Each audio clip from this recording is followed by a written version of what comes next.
नमस्कार मित्रांनो, या सेशनमध्ये आपल्याला मौर्य साम्राज्याचा भाग 2 बघायचा आहे। भाग 1 मध्ये आपण मौर्य सम्राटांविषयीची बेसिक माहिती, ठीक आहे, त्या काळाचे बाकी जे ऐतिहासिक गोष्टी आहेत त्यांची माहिती, स्त्रोत, या गोष्टी बघितलेल्या आहेत। या सेशनमध्ये आपल्याला मुख्यतः मौर्य प्रशासन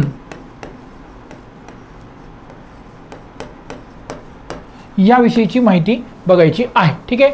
सो पहिला मुद्दा आहे की मौर्य साम्राज्य हे प्राचीन भारतातलं आणि एकूणच भारतीय इतिहासातलं नोन हिस्ट्रीमधलं, बरं का, आपले जे इतिहास आपल्याला आजपर्यंत माहिती आहे त्या नोन हिस्ट्रीमधलं हा सर्वात मोठं साम्राज्य होता, ठीक आहे। या साम्राज्याचा विस्तार आपण बघितलेला आहे की आजचं अफगाणिस्तान, आजचं पाकिस्तान, त्याच्यानंतर संपूर्ण उत्तर भारत, दक्षिणेकडे ब्रह्मगिरीपर्यंत कर्नाटकाच्या, ठीक आहे, संपूर्ण पूर्व भारत, बंगालचा काही भाग, ठीक आहे, नेपाळचा भाग थोडा बहुत, ठीक आहे, असा संपूर्ण भाग याच्यामध्ये, जम्बूद्वीप जवळपास याच्यामध्ये समाविष्ट होता। फक्त एकदम जे दक्षिणेकडे होते, ठीक आहे, म्हणजे आजचं जे तमिळनाडू आणि केरळचा एरिया, त्याच एरियामध्ये यांचं राज्य नव्हतं। आणि तसा विस्ताराच्या दृष्टिकोनातून, लोकसंख्येच्या दृष्टिकोनातून बघायला गेलं तर हा भारतातला सर्वात मोठा साम्राज्य होतं हे स्पष्ट होतं, ठीक आहे। मग आता इतकं मोठं साम्राज्य जर तुम्हाला चालवायचं असेल तर त्याची प्रशासकीय रचना तुम्हाला अतिशय चोख ठेवावी लागते आणि तितकी जास्त ती डिटेल्ड आणि स्पष्ट सुद्धा असावी लागते। त्याच्यामुळे मौर्य सम्राटांनी एका विस्तृत आणि व्यापक अशा प्रशासकीय रचनेचा पाया त्याच्यातनं रचला, जी प्रशासकीय रचना ही अनेक स्तरांवर होती, ठीक आहे, अनेक स्तरांवर ही रचना होती आणि याच्यामध्ये ऑब्वियसली अधिकारी असणार आहेत। आजची आपली प्रशासकीय रचना कशी असते तर बघा, संपूर्ण देश, ठीक आहे, इथं काय असतं, केंद्र सरकार, राज्याच्या स्तरावर काय असतं, राज्य सरकार, ठीक आहे, जिल्हा पातळीवर काय असतं, आपण डिस्ट्रिक्ट कलेक्टर म्हणूयात, ठीक आहे, तालुका पातळीला काय असतं, तहसीलदार, आणि गाव पातळीला सरपंच आणि, ठीक आहे, ग्रामसेवक, तलाठी वगैरे, ठीक आहे। तर मल्टिपल लेवलला वेगवेगळे अधिकारी असतात। तर हा सदा सर्वदा सगळीकडे हा नियम लागू होणार आहे की तुम्ही सर्वात मोठ्या युनिटचे छोटे छोटे युनिट, त्याचे छोटे युनिट, त्याचे छोटे युनिट आणि शेवटी गाव, अशा 4-5 स्तरावर प्रशासनाची रचना असेल। हे संपूर्ण इतिहासासाठी हे सारखंच असणार आहे, सेम मौर्य साम्राज्यामध्ये सुद्धा झालेलं ऑब्वियसली आहे। मग मौर्यांचं राज्य हे केंद्रीकृत प्रशासकीय राज्य होतं, ठीक आहे।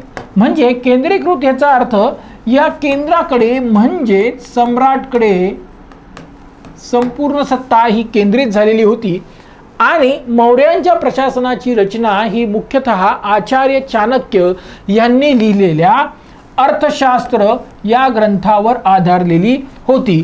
अर्थशास्त्र हा जो ग्रंथ आहे तो, ठीक आहे, हा राज्य व्यवस्था याच्यावरचा ग्रंथ आहे, ठीक आहे, तो अर्थशास्त्रावरचा ग्रंथ नाही आहे, हे आपण ऑलरेडी बघितलेलं आहे, ठीक आहे। ह्याच अर्थशास्त्राच्या 6व्या भागामध्ये, 6व्या चॅप्टरमध्ये आपण म्हणूयात एका प्रकारे सप्तांग सिद्धांत याचा उल्लेख येतो, ठीक आहे। आता हा सिग्निफिकंट पॉइंट आहे बघा, आज सुद्धा आचार्य चाणक्यांनी जी प्रशासनाची रचना सांगितलेली आहे, जे काही बारीक सारीक डूज अँड डोंट्स नियम वगैरे त्यांनी सांगितलेले आहेत, ते आज सुद्धा 21व्या शतकात सुद्धा आपल्याला प्रशासनाची रचना करण्यामध्ये एक मूलभूत मार्गदर्शक म्हणून काम करतात।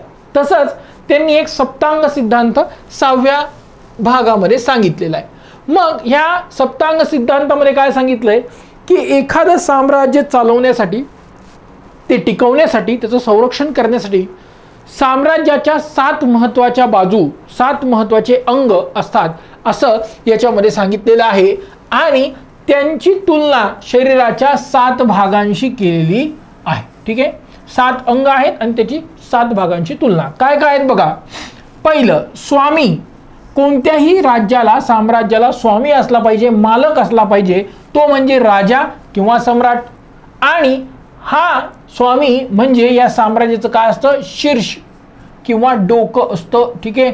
डोकंच नसेल आपल्या शरीराला तर आपलं शरीर जिवंत असतं का, नाही, ठीक आहे, त्याला काही ओळख असते का, नाही। त्याच्यामुळे स्वामी असणं ही सर्वात महत्त्वाची गोष्ट आहे। सेकंड, अमात्य, म्हणजे मंत्री परिषद किंवा इंडिव्हिज्युअल मंत्री हे आहे डोळे. प्रशासनाचा कारभार हाकण्यासाठी, चालवण्यासाठी तुमच्या अधिकाऱ्यांनी, तुमच्या मंत्री परिषदेंनी तुमचे डोळे म्हणून काम केलं पाहिजे. ठीक आहे, तुमच्या राज्याचे डोळे म्हणून काम केलं पाहिजे, जेणेकरून सगळी व्यवस्था योग्य प्रकारे हाताळली जाऊ शकेल. ठीक आहे.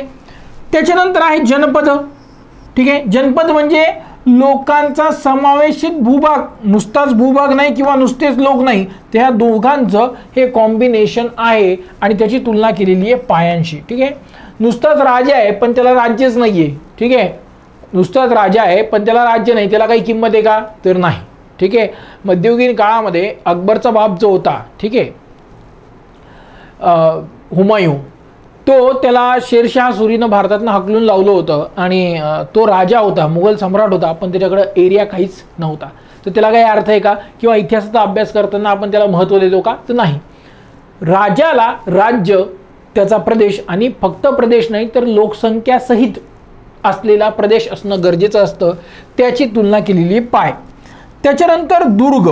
ठीक आहे, दुर्ग म्हणजे किल्ला आणि हे हात आहेत. ठीक आहे, हात कशासाठी? तर ते हातांनी आपण संरक्षण करू शकतो. छत्रपती शिवाजी महाराजांना स्वराज्य स्थापन करणं शक्य झालं, त्याच्यामध्ये ज्या अनेक कारणं होती, त्याच्यापैकी एक सर्वात महत्त्वाचं कारण ते म्हणजे त्यांनी केलेले किल्ले. शिवाजी महाराजांनी जवळपास 350 किल्ले बांधलेत, 250-300 असं म्हटलं जातं. ठीक आहे, त्यापैकी आज अनेक किल्ले आज सुद्धा आपल्याला दिसून येतात. ठीक आहे, चांगल्या परिस्थितीमध्ये अनेक किल्ले आहेत.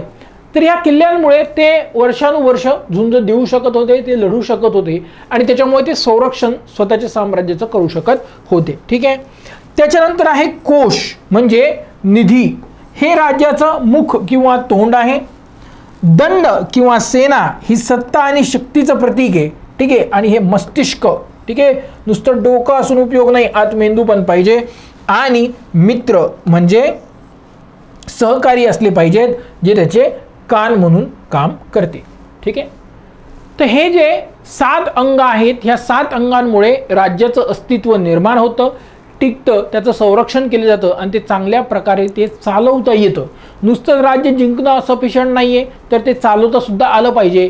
एकूण असं या सप्तांग सिद्धांताचा आपल्याला सारांश म्हणता येईल. त्या दृष्टिकोनातून हे सगळे प्रयत्न केलेले आहेत.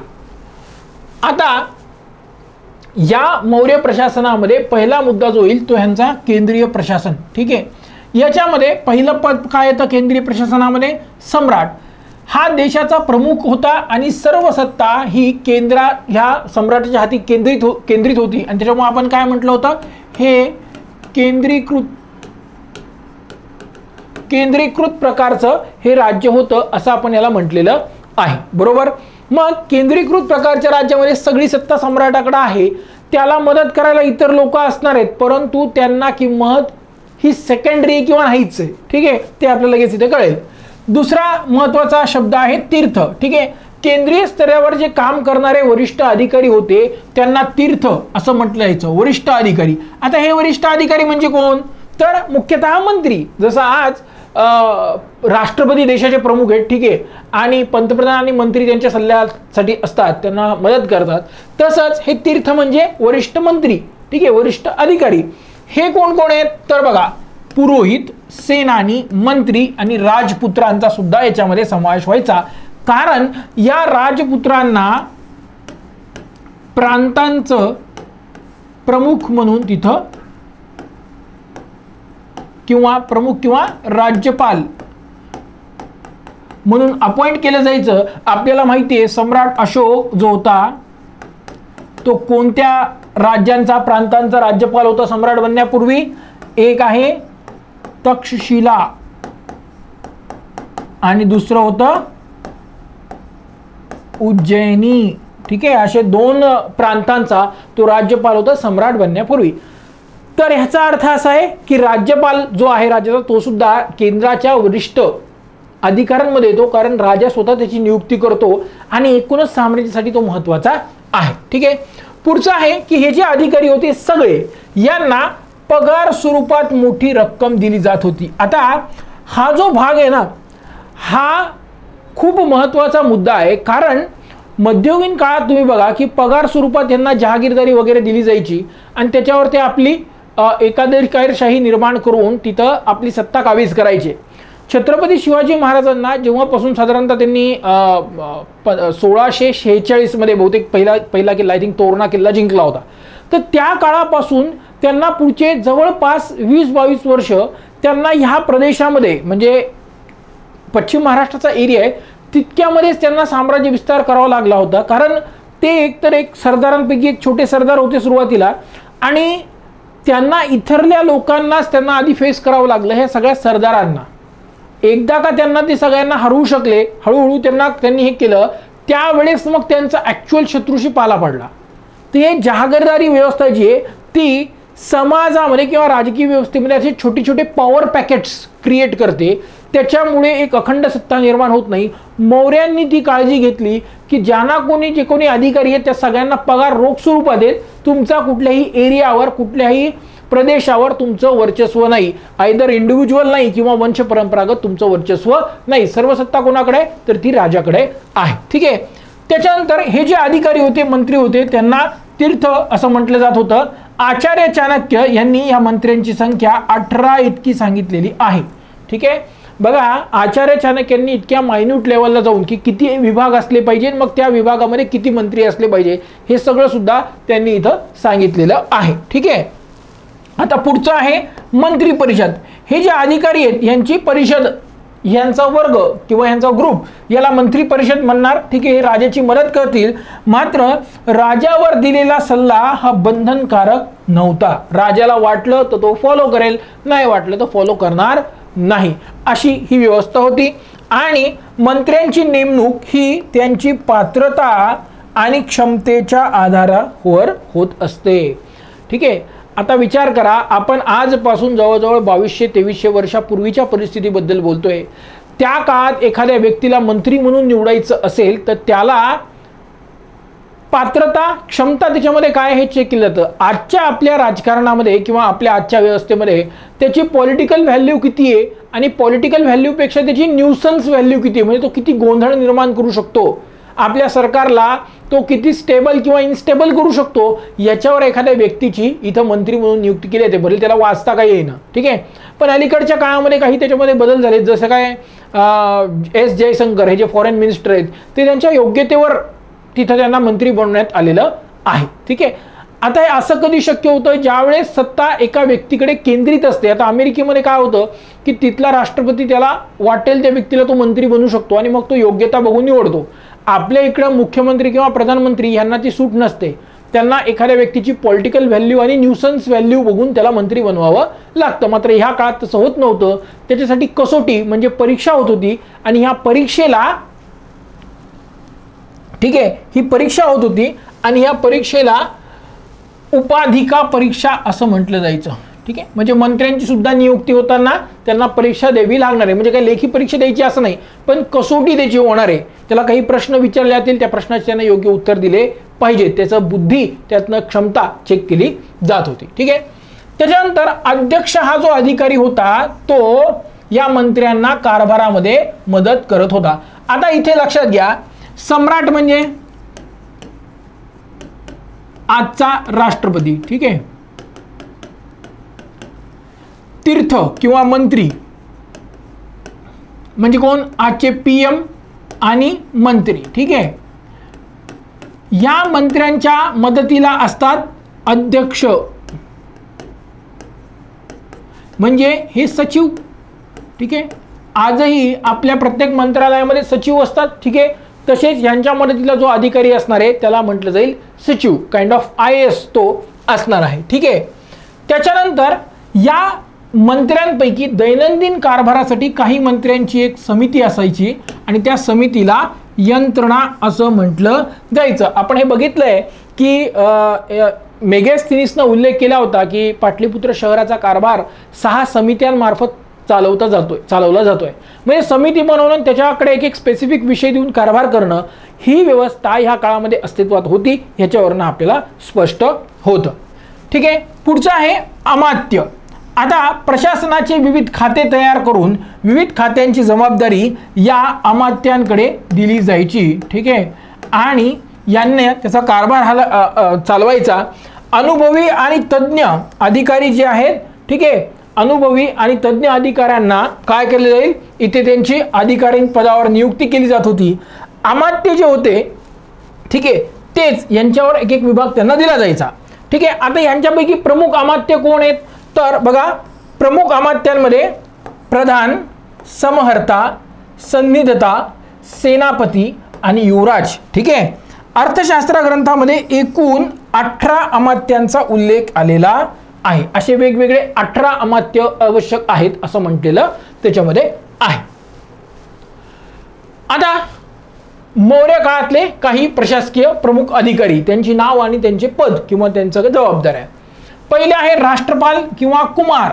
ठीक आहे. आता हे कुमार शब्द का आला, कारण मौर्य साम्राज्यामध्ये 5 प्रांतांमध्ये तो विभागलेला होता. याच्याबद्दल आपण ऑलरेडी माहिती बघितलेली आहे. तर या प्रांतांचा प्रमुखाला तिथे राष्ट्रपाल म्हटलं यायचं किंवा राज्यपाल. ठीक आहे. आणि त्याच्या प्रमुख पदावर कुमार किंवा युवराजाची नियुक्ती केली जायची, त्याच्यामुळे तो राष्ट्रपाल किंवा कुमार. ठीक आहे. हा प्रांताचा प्रमुख किंवा राज्यपाल. ठीक आहे, याचा अर्थ होतो. त्याच्यानंतर आहे व्यवहारिक किंवा धर्मस्थ. याचं काम काय आहे, दिवाणी न्यायाधीश. ठीक आहे. प्रदेशता म्हणजे फौजदारी न्यायाधीश, समहर्ता म्हणजे महसूल अधिकारी, धम्म महामत्त हा मुख्यतः धार्मिक व्यवहार, धम्म धोरणाची अंमलबजावणी याच्याकडे लक्ष द्यायचा. सम्राट अशोकने या पदाची निर्मिती केली होती. ठीक आहे. त्याच्या धम्म धोरणाअंतर्गत या अधिकाऱ्यांची त्यांना नियुक्ती केली होती. साम्राज्यामध्ये लोक धर्माप्रमाणे वागतायत का नाही हे बघणं, धम्म धोरणाची अंमलबजावणी करणं हे त्याचं काम होतं. त्याच्यानंतर होता प्रादेशिक. ठीक आहे. जिल्हा स्तरावरचा हा प्रमुख अधिकारी असायचा. जसं आज डिस्ट्रिक्ट कलेक्टर असतो तसंच आपण समजूयात प्रादेशिक हा अधिकारी असणार आहे. त्याच्यानंतर आहे अध्यक्ष. विविध विभाग प्रमुख आपण बघितला, असे वेगवेगळे विभाग सांगितलेले, त्या विभागांचा प्रमुख हा अध्यक्ष असायचा. त्याच्यानंतर आहे राजुका. ठीक आहे. आता हा जो राजुका आहे तो ग्रामीण महसूल आणि कृषी संबंधीचा अधिकारी असावा. मात्र एक्झॅक्ट ह्याची पोझिशन कुठे होती, तालुका की जिल्हा, हे स्पष्टपणे सगळीकडे सांगता येत नाही, किंवा महसूल संबंधित अधिकाऱ्याला राजुका म्हटलं जात असावं, मग त्याचा स्तर कोणताही असो. त्याच्यानंतर आहे युक्त. जिल्हा महसूल अधिकाऱ्याचा सहाय्यक. जसं आज तलाठी हा एका प्रकारे तहसीलदार, आणि तहसीलदार एका प्रकारे जिल्हाधिकाऱ्याला सहाय्यक असतो. ठीक आहे. त्याच्या कामांचं डिस्ट्रीब्युशन केलं जातं, तशा प्रकारचा हा अधिकारी असावा. त्याच्यानंतर आहे स्थानिक महसूल वसूल. प्रत्यक्ष महसूल वसूल करणारा अधिकारी इक्वल टू तलाठी, आजचा तलाठीसारखा हा अधिकारी. गोप म्हणजे हा तालुक्याचा प्रमुख अधिकारी. ठीक आहे, म्हणजे आजचा तहसीलदार. ठीक आहे, हे फक्त समजण्यासाठी सांगतोय तुम्हाला. ठीक आहे. आणि नगरक म्हणजे नगराचा अध्यक्ष, शहराचा प्रशासक. हा फक्त या 6 समित्या जे आहेत त्यांच्यावर लक्ष ठेवणार. इंडिव्हिज्युअल काम जे आहेत ते या समित्यांमार्फत केले जातील, हे इथं आपल्याला दिसतं. पुढचं आहे आता मौर्य प्रशासनाची ॲक्च्युअल रचना कशी होती याविषयी माहिती बघूयात. पहिलं आहे साम्राज्य. याचा प्रमुख असणारे सम्राट आणि त्याच्या मदतीला असणारे मंत्री परिषद. जसं आज आपल्याकडे संपूर्ण देश आहे, राष्ट्रपती प्रमुख आहे, त्याच्या मदतीला पंतप्रधान आणि मंत्रिमंडळ. त्याच्यानंतर चक्र किंवा प्रांत ज्याला म्हटलं गेलं, त्याचा प्रमुख असणारे राष्ट्रपाल किंवा कुमार किंवा आपण आजच्या भाषेमध्ये त्याला राज्यपाल असं म्हणतो. याच्याकडे डायरेक्ट सत्ता असणारे. विषय किंवा अहर. जिल्हा लेव्हलला विषय किंवा अहर म्हटलं गेलं. त्याचा प्रमुख अधिकारी असायचा प्रदेशिक. त्याचं काम होतं प्रशासन. आणि राजुका याचं काम होतं जमीन महसूल. ठीक आहे. आज साधारणतः डिस्ट्रिक्ट कलेक्टरकडेच हे दोन्ही कामं दिलेली असतात आपल्या आजच्या याच्यामध्ये. हां, फक्त जे कायदा आणि सुव्यवस्था ही जबाबदारी आहे आज आपण काय करतो, SP सुप्रिटेंडेंट ऑफ पोलीस याच्याकडे जिल्हा पोलीस अधीक्षकाकडे देत असतो. ठीक आहे. त्याच्यानंतर आहे ग्राम किंवा गाव ज्याला म्हणतो, ग्रामिक या अधिकाऱ्याकडे त्याची जबाबदारी असायची. ठीक आहे. पुढचं या आता अध्यक्षांमध्ये बघा, अध्यक्षांमध्ये साधारणतः 27 प्रकारच्या अध्यक्षांचा उल्लेख या अर्थशास्त्र ग्रंथामध्ये केलेला आहे. ठीक आहे. आणि अर्थव्यवस्थेची देखरेख आणि नियंत्रण करण्याची जबाबदारी या अध्यक्ष अधिकाऱ्याकडे दिलेली असायची. काही महत्त्वाचे अध्यक्ष, आता सगळे 27 माहीत असणं गरजेचं नाहीये, त्यापैकी काही महत्त्वाचे जे त्यांच्याविषयी मी तुम्हाला इथे सांगतो. बघा, पहिला आहे सीताध्यक्ष. तो सम्राटाच्या जमिनीची देखभाल करणार, म्हणजे सम्राटाच्या पर्सनल मालकीची जी जमीन आहे त्याची देखभाल करणारा अधिकारी. पन्याध्यक्ष म्हणजे व्यापार वर लक्ष ठेवणारा अधिकारी. पौथवाध्यक्ष वजन व माप यांच्याकडे लक्ष देणारा, म्हणजे बघा व्यापाराकडे विशेष लक्ष यांचं दिसतं. व्यापार आहे, जमीन महसूल आहे, यांच्याकडे विशेष लक्ष यांनी दिलंय. कारण यांना माहित होतं आपलं प्रशासन हे खूप विस्तृत आहे, खूप मोठ्या संख्येनं अधिकाऱ्यांची इथं आपण अपॉइंटमेंट केलेली आहे. त्यांचा पगार देणं, सैन्य मेंटेन करणं, साम्राज्याचा विकास करणं, वेलफेअर करणं आणि संरक्षण करणं, ह्या सगळ्यांसाठी प्रचंड पैसा लागतो. ती व्यवस्थित वसूल करण्याची जबाबदारी या अध्यक्षांमार्फत यांनी केल्याचं आपल्याला दिसून येतं. पुढचा आहे शुल्काध्यक्ष. याचं काम होतं जकातीवर, जकात वसूल करणे, जकातीवर लक्ष ठेवणे. पुढचा आहे आकाराध्यक्ष. ज्या वेगवेगळ्या खाणी आहेत त्या खाणींवर सुद्धा टॅक्स हे लोक लावायचे. नावाध्यक्ष जहाज आणि नौका यांच्या निर्मितीवर आणि यांच्या ट्रान्सपोर्टेशनवर सुद्धा ते लोक काय लागायचे, टॅक्स लावायचे. लोहाध्यक्ष म्हणजे लोखंडाच्या खाणीसाठी एक प्रमुख बनवलेला आहे यांनी. बघा आकाराध्यक्ष जनरल खाणींसाठी आणि लोहाध्यक्ष हे फक्त लोखंडांच्या खाणीसाठी, असे दोन वेगवेगळे अधिकारी त्यांनी नियुक्त केलेले आहे. आणि समस्थाध्यक्ष म्हणजे बाजाराचा अध्यक्ष, बाजाराकडे लक्ष देणारा, की वजन मापे नीट वापरली जात आहेत का नाही, कोणी उगाच जास्त भावानं विकतंय का, हे सगळ्या गोष्टीकडे लक्ष देण्याचं काम या समस्त अध्यक्षाकडे दिलं जायचं. आता हे झालं केंद्रीय स्तरावर. ठीक आहे. आता प्रांतीय शासन, याच्यामध्ये साम्राज्याची विभागणी 4 प्रांतांमध्ये सुरुवातीला केलेली होती. ठीक आहे. याच्यावर राजकुमार किंवा फक्त विश्वासू व्यक्तीची व्यक्तीलाच त्याच्याकडे बोललं जायचं. सम्राट अशोकाबद्दल आपण बघितलंय, तक्षशिला आणि उज्जैनीचा तो राज्यपाल सुरुवातीला होता.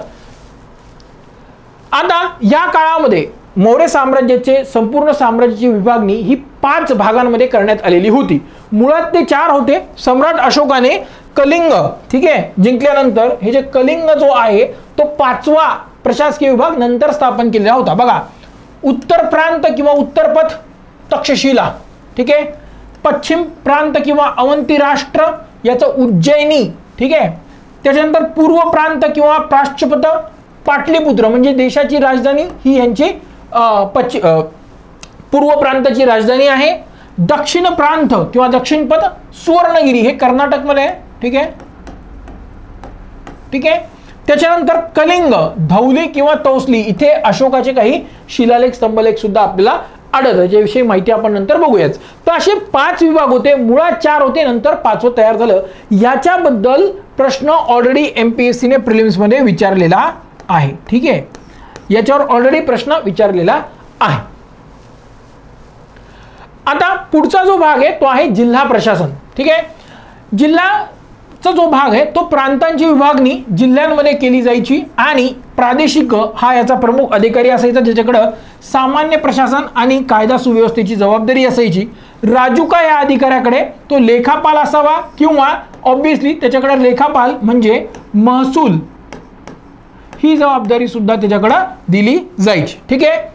पुढे जिल्ह्याची विभागणी तालुक्यामध्ये केली जायची आणि तालुक्यामध्ये गोप हा प्रमुख अधिकारी असायचा. ऑब्विसली आपण तहसीलदार प्रमाणे याला बघितलंय. आणि स्थानिक जो प्रमुख असायचा, जसा आज आपल्या गावामध्ये सरपंच असतो, त्याला ते काय म्हणायचे, ग्रामीणी असं त्याला म्हटलं जायचं. आणि हे नाव बऱ्याच ठिकाणी आपल्याला अजून पुढच्या काळामध्ये सुद्धा ग्रामीणी हे सगळं सारखं दिसतं. वरच्या नावांमध्ये म्हणजे तालुका ते मग राष्ट्र या नावांमध्ये बदल झाले, प्रदेशांच्या नावामध्ये बदल झाले, अधिकाऱ्यांच्या नावामध्ये बदल झाले. मात्र ग्रामीण लेवलला ग्रामीणी हा अधिकारी बऱ्याच ठिकाणी आपल्याला कॉमन दिसतो. ठीक आहे. आता हे जे मौर्य प्रशासन आहे या प्रशासनाचे पहिलं वैशिष्ट्य बघूयात. ठीक आहे. हे एकतर सर्वात महत्वाचं म्हणजे खूप विस्तृत, मोठं आणि व्यापक होतं. ठीक आहे. म्हणजे सर्व अंग क्रिएट केलेलेच, खूप मोठं होतं, विस्तृत होतं म्हणजे संपूर्ण साम्राज्य होतं मध्ये, आणि मोठं म्हणजे अधिकाऱ्यांची संख्या याच्यामध्ये प्रचंड होती. ठीक आहे. तर इतका हे याचं पहिलं वैशिष्ट्य आहे. दुसरं की प्रजेचा भौतिक आणि नैतिक विकास हे या साम्राज्याचं वैशिष्ट्य, प्रशासनाचं आपल्याला वैशिष्ट्य दिसतं. फक्त भौतिक विकास नाही. वेस्टर्न कंट्रीज ज्या आज आहेत, ठीक आहे, किंवा वेस्टर्न सोसायटी ओव्हरऑल ही फक्त भौतिक विकासाकडे लक्ष देते. वस्तू असतील किंवा मग त्यांचा उपभोग असेल ह्याच्याकडेच ती लोक लक्ष देतात.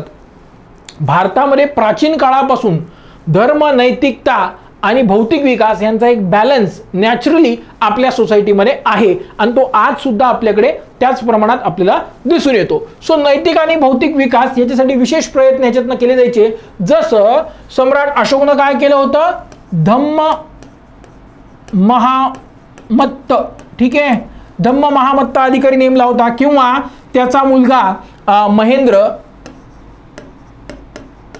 आणि संघमित्रा ही त्याची मुलगी, यांना त्याला काय केलं होतं, धम्म धोरणाचा प्रचार करण्यासाठी त्यानं काय केलं होतं, तिकडे पाठवलं होतं.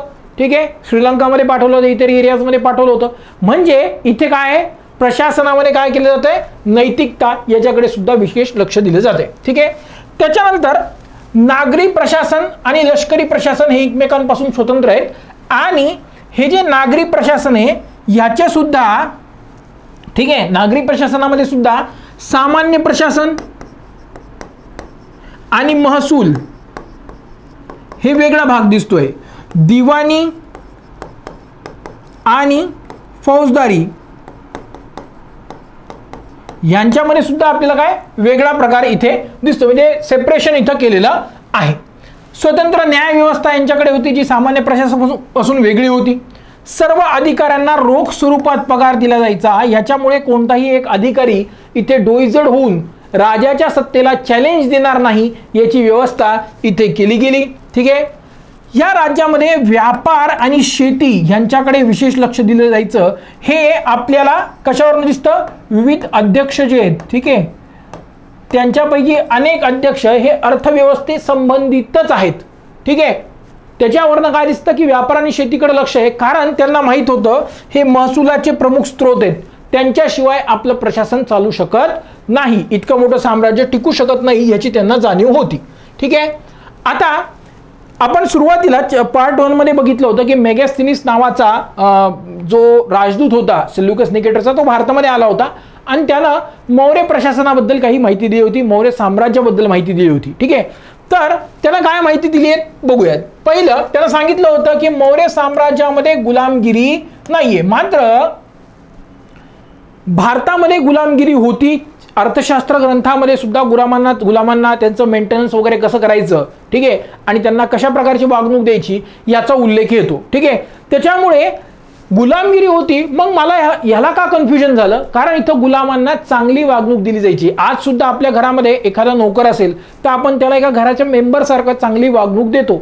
खूप कमी इन्सिडेन्सेस भारतामध्ये असे आढळतात जसं वेस्टर्न कंट्रीजमध्ये होतं. ठीक आहे, ज्या प्रकारचे अत्याचार तिकडे व्हायचे. ठीक आहे, आणि हे खूप जुनं आहे, 100-150 वर्षापूर्वी सुद्धा प्रचंड अत्याचार गुलामांवर तिकडे व्हायचे, गुलामगिरी होती. अमेरिकेत गुलामगिरीवरनं यादवी युद्ध सुद्धा झालेलं आहे अब्राहम लिंकनच्या काळात. ठीक आहे, सो तिकडे खूप वाईट वागणूक दिली जायची आणि याचा त्यांना इतिहास आहे. त्याच्यामुळे ह्याला काय वाटणार, नाही इकडे गुलामगिरीच नाही, कारण हे सगळ्यांना काय करतात, चांगली वागणूक देत आहे. ठीक आहे, पुढचं, समाज 7 जातींमध्ये विभागलेला आहे असं त्याचं म्हणणं होतं आणि त्यानं ज्या 7 जाती सांगितल्यात त्या इथं दिल्यात. तत्वज्ञ म्हणजे विचारवंत, शेतकरी, कलाकार किंवा कारागीर, सैनिक, पशुपालक, न्यायाधीश आणि शासकीय अधिकारी, इतके 7 वेगवेगळे हे सांगितले. मात्र त्याचा व्यवसाय आणि जात याच्यामध्ये त्याचं कन्फ्युजन झाल्याचं आपल्याला दिसून येईल. ठीक आहे, आता मेगॅस्थनीसनं असं सांगितलंय की 7 जाती त्याने ज्या सांगितल्या ती जात आणि व्यवसाय याच्यामध्ये त्यानं काय केलेली आहे, गल्लत केलेली आहे.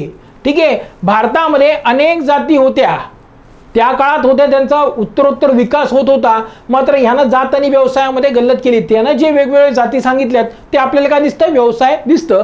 कारण वेस्टर्न सोसायटीजमध्ये आज सुद्धा तिकडे जात हा प्रकार नाहीये, धर्म हाच तिथे समाजाचा मुख्य आधार आहे. ठीक आहे, आणि ऑलमोस्ट वेस्टर्न सोसायटीमध्ये जवळपास सगळेच, ठीक आहे, ख्रिश्चन असतात, जवळपास म्हणतोय मी. ठीक आहे, पश्चिम आशियाई देशामध्ये बघितलं जवळपास सगळे मुस्लिम आहेत. ठीक आहे, आणि भारतच असा देश आहे इथे सगळ्या जातीचे, सगळ्या धर्माचे सगळे मिक्स लोक आहेत. ठीक आहे, कोणीही एक डॉमिनंट नाहीये. आणि समजा आता हिंदू जरी डॉमिनंट असले तर त्याच्यामध्ये सुद्धा हजारो जाती आहेत आणि हजारो पंथ आहेत. ठीक आहे, त्याच्यामुळं मे बी ह्याचा कन्फ्युजन झालेलं आहे असं आपल्याला दिसतं. ठीक आहे, त्यानं सांगितलं जाती नव्हत्या, मात्र आपल्याकडे जाती आहेत. ठीक आहे, घर बांधणीसाठी विटा आणि लाकडांचा वापर केला जायचा असं त्यानं म्हटलेलं आहे. आणि आपल्याला ऑब्विसली पाटलीपुत्र इथे एक 80 खांबांचा एक महल सापडलेला आहे, याचा उल्लेख मेगास्थनीजनं सुद्धा केलेला आहे. आणि पुढे युएन सांग नावाचा एक परकीय प्रवासी आला होता गुप्त साम्राज्याच्या काळामध्ये, ठीक आहे, त्यानं सुद्धा याच्याविषयी माहिती दिलेली आहे. ठीक आहे. पाटलीपुत्र शहराचं काम 6 समित्यांद्वारे चालवलं जातं, हे सुद्धा इथं कन्फर्म आपल्याकडे होतं. अर्थशास्त्रामध्ये उल्लेख येतो की अशा प्रकारे कारभार चालवावा, आणि हा म्हणतोय की हा असं चालत होतं, याच्यावरनं ते कन्फर्मेशन आपल्याला मिळतं. त्याचं म्हणणं होतं भारतामध्ये दुष्काळ पडत नाही. ठीक आहे, भारतामध्ये दुष्काळ पडत नाही असं त्याचं म्हणणं होतं. मात्र जमीन सुपीक असल्यामुळे त्याचा तसा एका प्रकारे अगेन कन्फ्युजन झाल्याचं आपल्याला दिसतं. कारण दुष्काळ पडला होता याचे स्पष्ट पुरावे आपल्याकडे आहेत. ठीक आहे, कशावर नाही तर पहिला महत्त्वाची गोष्ट म्हणजे जैन साहित्य त्याचा उल्लेख येतो की मगधमध्ये दुष्काळ पडल्यामुळे जैन संतांचा एक गट हा दक्षिणेत भद्रबाहू यांच्या नेतृत्वाखाली गेला होता, आणि ते श्रवणबेळगोळाला गेले होते, त्यांच्याबरोबर चंद्रगुप्त सुद्धा गेला होता, याचा उल्लेख आपल्याला आढळतो. ठीक आहे, म्हणजे दुष्काळ पडत होता हे ते झालं एक. ठीक आहे, जैन साहित्यामध्ये येतो. पण दुसरं त्याचबरोबर हे 2 शिलालेख आहेत बघा. ठीक आहे, सहगौरा हे गोरखपूर यूपी मध्ये आहे. ठीक आहे, आणि महास्थान हे बांगलादेशमध्ये. या शिलालेखावरनं असं दिसतं की मौर्य प्रशासनाने दुष्काळ पडल्यावर त्यासाठी काय काय उपाययोजना केल्या याचा उल्लेख आपल्याला याच्यामध्ये दिसून येतो. आणि त्याच्यावरनं इथं स्पष्टपणे दुष्काळ पडत होता, मात्र इतर देशांपेक्षा किंवा तो ज्या एरियामध्ये होता त्याच्या मूळ देशापेक्षा इथं स्थिती चांगली होती असं आपल्याला इथे दिसतं. ठीक आहे, यानं सांगितलंय की भारतीय लोक प्रचंड सर्जनशील आणि इमानदार आहेत, इथं चोरी होत नाही. ठीक आहे, आता इथं सुद्धा कन्फ्युजन आहे, कारण चोरीसाठी शिक्षा आपल्या धर्मग्रंथांमध्ये मेन्शन केलेली आहे, तर चोरी होतच नव्हती अशातला भाग नाही, पण त्याच्या मूळ देशापेक्षा कमी होत असेल असं त्याचं कन्फ्युजन झालं असेल. ठीक आहे, दक्षिण भारतात पांडव राज्य जे आहे, ठीक आहे, ते एका महिलेद्वारे चालवलं जातं असा त्याचा उल्लेख केलेला आहे. आणि पांडव राज्यात एका 7 वर्षाची मुलगी आई बनलेली आहे हे सांगितलं. आता हे मेडिकली आपल्याला बघायला गेलं तर हे शक्य होत नाही. ठीक आहे, आई होण्यासाठी मुलगी वयात यावी लागते, आणि वयात येण्याचं वय हे जनरली एक 11, 12, 13 वर्ष असतं. ठीक आहे, तर इतक्या लवकर एखादी मुलगी आई बनेल हे मेडिकली आपल्याला बरोबर दिसत नाही. इथे सुद्धा त्यांना काही कन्फ्यूज केल्याचं आपल्याला दिसतं, किंवा त्यांना काउंटिंग काहीतरी वेगळ्या पद्धतीने केल्याचं आपल्याला दिसतं. तर याची माहिती जी आहे त्यातनं आपल्याला आर्थिक, सामाजिक, राजकीय बरीच माहिती मिळते, पण ती आपल्याला योग्य प्रकारे तपासून घ्यावी लागते, कारण त्याच्या याच्यामध्ये बऱ्याच चुका आपल्याला दिसतात. ठीक आहे, आता हे जे मौर्य साम्राज्य होतं ते साधारणतः 150-200 वर्ष टिकलं. भारताच्या इतिहासामध्ये ही एक गोष्ट राहिलेली आहे की कुठलंही साम्राज्य कितीही मोठं असलं तरी ते इफेक्टिवली 150 वर्षांच्या वर टिकलेलं नाहीये. किती वर्ष? 150. ठीक आहे, मौर्य साम्राज्यामध्ये चंद्रगुप्त ते अशोक हे 150 वर्षांचा काळ आहे. ठीक आहे, त्याच्यानंतर गुप्त साम्राज्य हे सुद्धा 150 वर्ष टिकले, कारण जे मोठे साम्राज्य बरं का, छोटे मोठे टिकले असतील ते तर मग 1500 वर्ष 700 वर्ष पण टिकलेले आहेत, पण जे मोठे मेन साम्राज्य आहेत ते मौर्य, गुप्त, त्याच्यानंतर सल्तनत, ठीक आहे, त्याच्यानंतर मुघल आणि त्याच्यानंतर ब्रिटिश. ठीक आहे, हे कोणतंही साम्राज्य साधारणतः 150 वर्षाच्या वर टिकलेलं नाही. ठीक आहे, कमी जास्त 10-15 वर्ष कमी जास्त असेल, पण ह्याच रेंजमध्ये ही राज्य टिकलेत. तर जसं इतर साम्राज्य लयाला गेले तसेच मौर्य साम्राज्य लयाला गेलं, त्याचं डिक्लाइन ऱ्हास झाला. ते का झालं याची कारणं आता आपण बघूया. ठीक आहे, त्याच्या पतनाची कारणे. पहिलं असं म्हटलं गेलं, काही इतिहासकारांनी असं सांगितलं की ब्राह्मणांची प्रतिक्रिया आली. हे कशावरनं सांगितलं तर सम्राट अशोकाने बौद्ध धर्माला जास्त महत्त्व दिलं. ठीक आहे, आणि त्याच्यामुळे ब्राह्मणांनी प्रतिक्रिया दिली. हे म्हणण्याचं एक महत्त्वाचं कारण हे सुद्धा होतं की पुष्यमित्र शुंग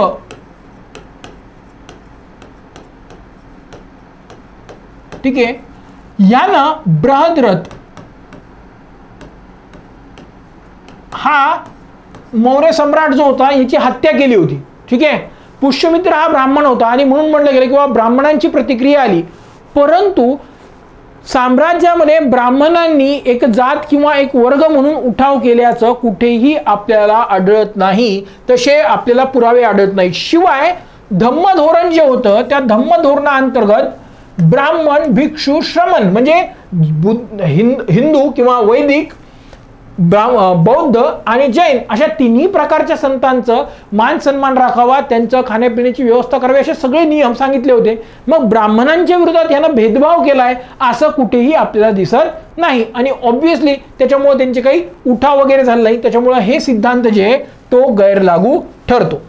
त्याच्यानंतर दुसरा एक त्याच्यावर असा अशोकावर चार्ज केला गेला किंवा आरोप लावला गेला की त्यानं गरजेपेक्षा जास्त अहिंसेवर भर दिलेला आहे असं म्हटलं गेलं.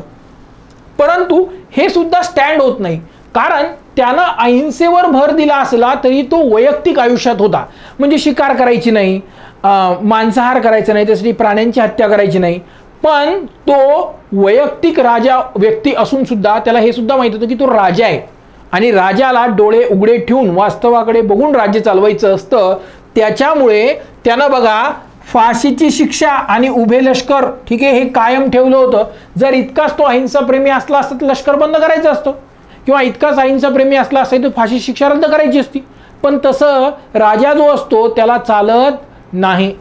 त्याला ज्या ओरिजिनल किंवा ज्या प्राप्त परिस्थिती आहे, ठीक आहे, त्याच्याकडे त्याला लक्ष देऊन कारभार करावा लागतो. तसं तर आपल्या स्वातंत्र्यानंतर गांधीजींनी पण सांगितलं होतं की लष्कर बरखास्त करा, ठीक आहे. त्यावेळेस सरदार पटेल किंवा इतर काही नेत्यांनी सांगितलं की संरक्षणासाठी ही गोष्ट आवश्यक आहे. तसे तर नेहरू हे खूप मोठे गांधीवादी होते, पण त्यांनी शासक झाल्यावर लष्कर बरखास्त केलं का? नाही केलं. कारण तत्व किंवा आदर्शवाद हा बोलण्यामध्ये गप्पा मारण्यामध्ये चांगला असतो, पण तो ॲक्च्युअली फॉलो प्रत्येक वेळी करताच येईल असं नसतं, ठीक आहे. सो त्यांना फाशीची शिक्षा किंवा लष्कर बंद केलेलं नव्हतं, ठीक आहे. एकूणच लष्कर, प्रशासन, बौद्ध आणि जैन धर्म यांच्या संघांना दान या गोष्टींमुळे त्याचा आर्थिक परिस्थिती बिकट बनली असेल असं म्हणायला काही प्रमाणात जागा आहे. कारण यांचं प्रशासन हे खूप विस्तृत होतं, त्याच्याबद्दल आपण माहिती बघितली, ठीक आहे. त्याचबरोबर आता इतकं मोठं साम्राज्य आहे तर त्याला लष्कर पण तितकं जास्त लागणार आहे. आणि शिवाय कल्याणकारी राज्य या संकल्पनेसाठी सम्राट अशोकाने सुद्धा खूप मोठ्या प्रमाणावर खर्च केला आहे, ह्याचे सुद्धा आपल्याला एक वेगवेगळे हे दिसत आहेत, ठीक आहे. त्याचबरोबर त्याला मोठमोठे शिलालेख, स्तंभलेख करून घेतलेत, कलाकारांना राजाश्रय दिलाय. या सगळ्या गोष्टींमध्ये प्रचंड पैसा खर्च होतो आणि त्याच्यामुळे आर्थिक तणाव होता, म्हणून ते राज्य डगमगायला गेलं असंही काही आपल्याला म्हटलं गेलं. पण तेही खरं नाहीये, कारण साम्राज्याच्या इथं एकूण इतिहासामध्ये कुठेही आर्थिक तणाव किंवा आर्थिक परिस्थिती बिकट बनली आहे असे पुरावे, लिखित पुरावे किंवा उत्खननामध्ये काही पुरावे आपल्याला आढळलेले नाहीये, ठीक आहे. सो हे सुद्धा गैरलागू ठरतं. हा पुढचा महत्त्वाचा आहे की सत्तेचं प्रचंड केंद्रीकरण झालेलं होतं या काळामध्ये आणि त्याच्यामुळे एक वेळ सम्राट अशोक हे सांभाळू शकला, कारण तो खूप कॅपेबल होता. पण त्याच्यानंतरचे जे त्याचे आपण म्हणूयात उत्तराधिकारी आलेत, ते उत्तराधिकारी तितके कॅपेबल नव्हते, तितके स्ट्रॉंग नव्हते आणि ते काही जबाबदारी योग्यपणे सांभाळू शकले नाही. हे मात्र काही प्रमाणात खरं आहे, कारण याचाच एक जोडलेला भाग याच्यामध्ये आपल्याला दिसून येतो पुढच्या कारणामध्ये. तो म्हणजे अशोकाच्या मृत्यूनंतर त्याची साम्राज्याची 2 भागामध्ये विभागणी करण्यात आली. पश्चिम भाग हा कुणाल या शासकाला देण्यात आला आणि पूर्व भाग दशरथ याला देण्यात आला. याच्यामुळे साम्राज्य कमकुवत बनलं, कारण इतकं मोठं साम्राज्य, त्याचं लष्कर हे 2 भागामध्ये विभागल्यामुळे त्याच्यामध्ये आपोआप एक कमकुवतपणा आलेला होता. आणि हा जो कुणाल होता याच्याविषयी माहिती बघितली आपण, त्याच्या आईनं त्याला सावत्राई तिष्यरक्षिता याच्यामुळे तो अंध झालेला होता. सो तो कितका कॅपेबल नव्हता, हा सुद्धा दशरथ सुद्धा इतका कॅपेबल नव्हता. ऑब्व्हियसली साम्राज्य इथं वीक झालं.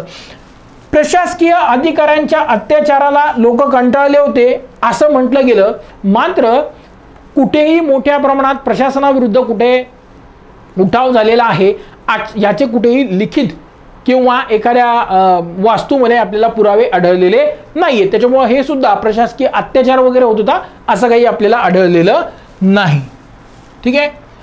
मगध साम्राज्य हे सर्वात शक्तिशाली साम्राज्य पुढे आलं होतं, ठीक आहे. कशामुळे? तर त्यांचं लोखंडाच्या वापरामुळे आणि त्या लोखंडाच्या खाणींवर त्यांचं एकाधिकारशाही असल्यामुळे, याच्यामुळे ते पुढे आले. मात्र पुढच्या काळामध्ये लोखंड बनवण्याची कला जी आहे ती इतरत्र पसरत गेली आणि मौर्यांची जी एकाधिकारशाही होती ती आता नष्ट झाली. म्हणजे त्यांना जे ॲडेड ॲडव्हान्टेज आधी होतं ते ॲडव्हान्टेज आता काही त्यांना उरलेलं नव्हतं आणि त्याच्यामुळे काय झालंय, ही एकाधिकारशाही नष्ट झाली.